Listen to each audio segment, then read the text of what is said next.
வாழ்வையும் வாழ்விடத்தையும் புனிதமாக்குவோம்.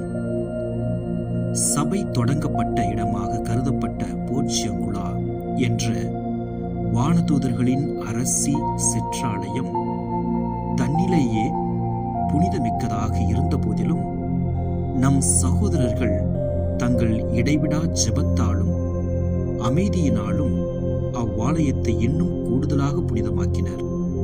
மேலும் அவர்கள் தங்கள் உபவாசத்தினாலும் நீடித்த திரு விழிப்பினாலும் வறிய விசுவாசிகளோடு உழைத்து தங்களையும் தாங்கள் இருந்த இடத்தையும் அவர்கள் புனிதப்படுத்தினர்.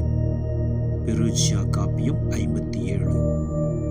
இன்றைய சிந்தனை: நம்முடைய இருப்பும் செயல்பாடுகளுமே நாம் இருக்கும் இடத்தையும் நம் உள்ளத்தையும் நாம் எதிர்கொள்ளும் யதார்த்தங்களையும் புடமிட்டு சாரம் ஏற்றி சுவை உள்ளதாக்குகின்றன.